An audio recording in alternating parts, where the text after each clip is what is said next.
నమస్తే, good morning. ఈరోజు news paper వార్తలు ముఖ్యాంశాలు. Please like, share and subscribe. ముందుగా ఈనాడు పత్రిక. సునీత వచ్చేసింది. సురక్షితంగా బొంగు చేరిన భారత సంతతి వ్యోమగామి. ఐఎస్ఎస్ నుంచి అమ్మాయితో పాటు తిరుగుతున్న విల్మోర్ మరో ఇద్దరు వ్యోమగాములు. ఫ్లోరిడా తీరంలో సాఫీగా దిగిన క్యూ డ్రాగన్. విద్యార్థులు సెల్ ఫోన్కే పరీక్షా ఫలితాలు. జూన్ 30 నుంచి వాట్సాప్ గవర్నెన్స్ 2.2. నోటి మాటగా చెప్తుంటేనే టికెట్ బుకింగ్. విద్యుత్ బిల్ చెల్లింపుతో సహా ఇతర సేవలు కూడా. పౌరులు అడిగిన సేవకు 10 సెకన్లలో అందిస్తాం. శాసనసభలో మంత్రి లోకేష్. అసెంబ్లీలో అరకు కాఫీ స్టాల్. స్పీకర్, ఇతర ముఖ్యులతో కాఫీ అందించిన సీఎం చంద్రబాబు. ఉక్రెయిన్ ఇంధన కేంద్రాలపై దాడులు ఆపుదాం. పుతిన్, ట్రంప్ అంగీకారం. సైనిక సాయం నిలిపివేయాలన్న రష్యా. ఫోన్లో మాట్లాడుకున్న రెండో దేశ అధినేతలు. పోలీసులపై వైకాపా కార్యకర్తల రాళ్లదాడి. లక్ష్మీ తిరుపతమ్మ తిరునాళ్లలో బందోబస్తు విధులున్న ముగ్గురికి గాయాలు. ఎన్టీఆర్ జిల్లా పెనుగంచిప్రాల్లో మద్యమత్తులో దౌష్టికం. చంద్రబాబుకు ఆహ్వానం. డెట్రాయిట్లో జూలై 3, 4, 5 తేదీల్లో నిర్వహణ. సాక్షి పత్రిక వారే నాతో మాట్లాడించారు. ప్రెస్ మీట్లు వారే ఏర్పాటు చేసేవారు. నిర్ధారించుకోకుండానే వీడియోలు, ఫోటోలు ప్రదర్శించారు. సిఐడి విచారణలో పోసాని వెల్లడి. ప్రెస్ మీట్ పెట్టాలని మీకు ఎవరు చెప్పేవారు? సబ్జెక్ట్ ఎలా షేర్ చేసేవారు? సాక్షి పత్రిక వాళ్ళు చెప్పేవారు. వారి పేర్లు తెలియదు. ముందుగానే సమాచారం చెప్పేవారు. వాళ్ళు రాసిచ్చిందే మాట్లాడేవాడిని. ఆ సమాచారం మీకు ఎన్ని రోజుల ముందు ఇచ్చేవారు? కొన్ని సందర్భాల్లో 1 గంట, 2 గంటల ముందే చెప్పేవారు. అది ఫాలో అయ్యి మాట్లాడేవాడిని. చంద్రబాబు, పవన్ కళ్యాణ్, లోకేష్ తిట్టాలని, వారి గురించి సామాజిక మాధ్యమంలో పోస్టులు పెట్టాలని మీకు ఎవరు చెప్పారు? ఆ విషయం నాకు ఎవరి ఆదేశాలు లేవు. నన్ను, నా కుటుంబాన్ని, కూటమి నాయకులు, కార్యకర్తలు తిట్టడంతో నా అంతట నేనే స్పందించేవాడిని. సజ్జల రామకృష్ణారెడ్డి స్క్రిప్ట్ రాసిస్తే చదివానని గతంలో చెప్పారు కదా. ప్రెస్ మీట్ విషయంలో ఆయన స్క్రిప్ట్ రాసివ్వలేదు. చంద్రబాబు, మోదీ, అమిత్ షా కాళ్ళు పట్టుకున్నారని మీరు ఎక్కడ చూశారు? అందుకు సంబంధించిన వీడియోలు ఉన్నాయా? నేను విలేకరుల సంస్థ ప్రదర్శించిన వీడియోలు, చిత్రాలన్నీ సాక్షి వాళ్ళు ఇచ్చారు. నా దగ్గర ఎలాంటి వీడియోలు లేవు. ప్రెస్‌తో మాట్లాడే ముందు నిర్ధారించుకోవాలి కదా, ఎందుకు చేయలేదు? నిర్ధారించుకోవడానికి వీడియోలు, ఫోటోలు చూపించాను. సాక్షి వాళ్ళు ఇచ్చారు కదా అని నిర్ధారించుకోలేదు. ముగిసిన 7 ఎమ్మెల్సీల పదవీ కాలం. ఘోరంగా వీడ్కోలు పలికిన మండలి. 100 కోట్లు కొట్టేసేందుకు సినిమా కొట్టు కదా. మట్టి సొమ్ము మింగేసిన గెడ్డం గ్యాంగ్. గుడివాడలో బూతుల నేత స్క్రిప్ట్పై పేద యువకుల పేరుతో పనులు, బినామీ ఖాతాలకు డబ్బులు. జగనన్న కాలనీ మేరకు పనుల పేరుతో కోట్ల మళ్లింపు. ఆదాయ పన్ను కట్టాలంటే ఐటీ తాకీదులు. డెత్ సర్టిఫికేట్ ఇస్తాం తప్పించుకోండి అంటూ బాధితులకు సలహాలు. మోసపోయంటూ విజిలెన్స్ అధికారులు మొర. గుడివాడ వైకాపా బూతుల నేత సాగించిన అరాచకాలు, అక్రమాలు ఒక్కొక్కటిగా వెలుగులో వస్తున్నాయి. జగనన్న కాలనీలో మెరక తొలగింపు పేరుతో ప్రభుత్వ ధనాన్ని కోట్లలో కొల్లగొట్టడమే కాకుండా సినిమా అంటూ కొట్టుగా చెప్పి కొందరిని పావులుగా వాడి నిలువునా ముంచేశారు.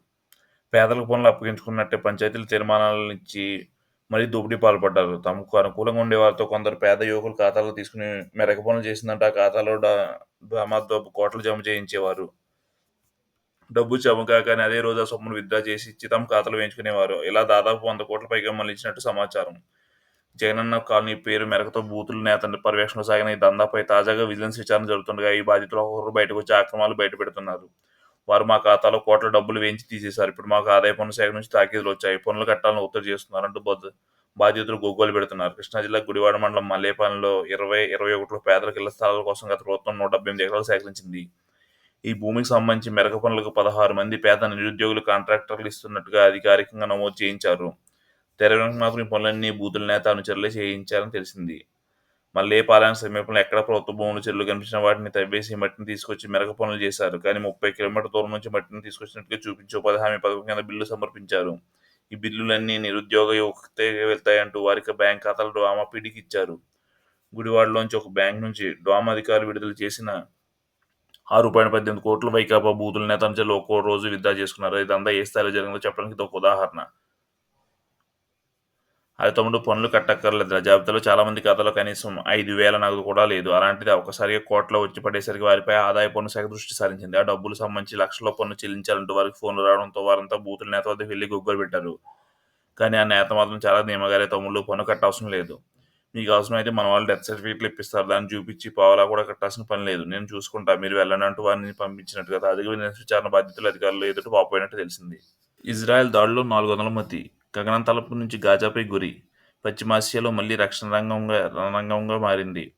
గాజా స్ట్రిప్లో ఇజ్రాయెల్ భీకర వైమానిక దాడులు దిగింది. మంగళవారం తెల్లవారుజామున జరిగిన ఈ దాడిలో 400 మంది పైగా పాలస్తీనా మృతి చెందారు. వీళ్ళు ఎక్కువ మంది మహిళలు, చిన్నారులే.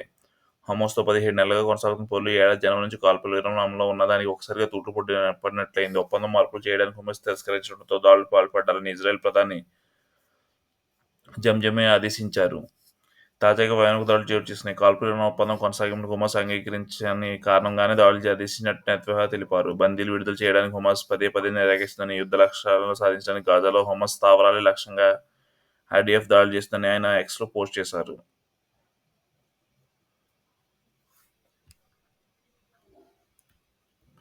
అహ్మదాబాద్ అపార్ట్మెంట్లో 108 కిలోల పుత్తడి పట్టివేత.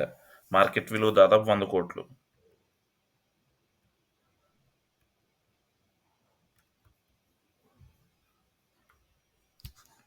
రాజధానిలో 1,00,000 కోట్ల పనులు పెట్టుబడులు. ప్రధాని వివరించిన రాష్ట్ర ప్రభుత్వం. సచివాలయం వెనుక రాజధాని పనుల ప్రారంభోత్సవ సభ.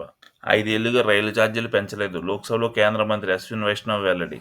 4 సెక్షన్లుగా బుడమేర వరద మళ్లింపు. మంత్రి నిమ్మల రామానాయుడు శాసనసభ ప్రశ్నోత్తరాల్లో వెల్లడి. బీసీ, ఎస్సీ, ఎస్టీలకి 50 ఏళ్లకే పెంచాను. కార్యాచరణ సిద్ధం చేస్తున్నాం. మంత్రి కొండపల్లి శ్రీనివాసరావు ప్రకటన.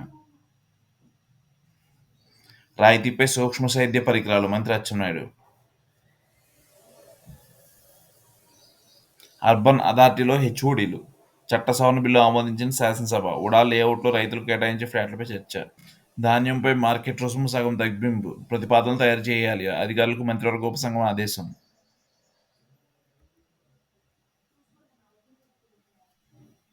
విశాఖ స్టీల్కు 6,743 కోట్లు విడుదల చేశాం. లోక్సభ తరపున కేంద్ర మంత్రి శ్రీనివాస్ వర్మ. వాస్తవాలు తొక్కిపెట్టిన పిటిషనర్కు కోటి జరిమానా. తెలంగాణ హైకోర్టు సంచలన తీర్పు. కోర్టులో అంశంపై పిటిషన్లు. న్యాయ వ్యవస్థను దుర్వినియోగపరచమైన న్యాయమూర్తి. బెట్టింగ్ యాప్లపై fighting. Say no to betting apps హ్యాష్ట్యాగ్తో బెట్టింగ్ నివారణ ఉద్యమం. సోషల్ మీడియాలో భారీ స్పందన. ఇన్ఫ్లుయెన్సర్తో జాగ్రత్త. కాసులు కక్కుర్తిపడి మోసపూరిత యాప్లు ప్రచారం చేస్తే కటకటాలే. ఒకే రోజు 11 మందిపై కేసులు, నోటీసులు. మంచు లక్ష్మిపైన కేసుకు రంగం సిద్ధం. కేసుల భయంతో దిగొస్తున్న ఇన్ఫ్లుయెన్సర్లు. ప్రచారం చేయబోమంటూ సెల్ఫీ వీడియోలు. పీఠం వెనక మోసం. శరతిపీఠంలో భారీ అక్రమాలు. జగన్ హయాంలో 270 కోట్ల విలువైన భూములు కేటాయింపు. అక్కడ వాణిజ్య అవసరాలకు అనుమతి. అయినా తీరని పీఠ భూదాహం. చుట్టూ ఉన్న ప్రభుత్వ భూమి ఆక్రమణలు. రోడ్డు భూమిని వదలకుండా నిర్మాణాలు. అప్పట్లోనే సర్వేలు, రెవెన్యూ ప్రయత్నాలు. అడ్డుకున్న నాటి సీఎంఓ పెద్దలు. కూటమి ప్రభుత్వంలోనూ పీఠం దౌర్జన్యం. అధికారులు లోపల వెళ్లకుండా అడ్డగింత. సాంకేతిక ఆధారంగా రెవెన్యూ శాఖ సర్వే. బయటపడ్డ కోట్ల ఆక్రమణ. సర్కారుకు నివేదిక. గేట్స్తో బాబు భేటీ నేడు. ఇరువురు సమక్షంలో పలు ఒప్పందాలు. ఉదయం పార్లమెంట్లో ప్రధానితో సీఎం సమావేశం. కేంద్ర మంత్రి నిర్మలా సీతారామన్తో కూడా. బంకచెల్ల డీఆర్డీ అందజేసే అవకాశం. విజయసాయిరెడ్డికి మళ్లీ సిఐడి. సీఎం సమక్షంలో గేట్స్తో నేడు ఏపీ ఒప్పందాలు. ఉదయం మోదీతో బాబు భేటీ.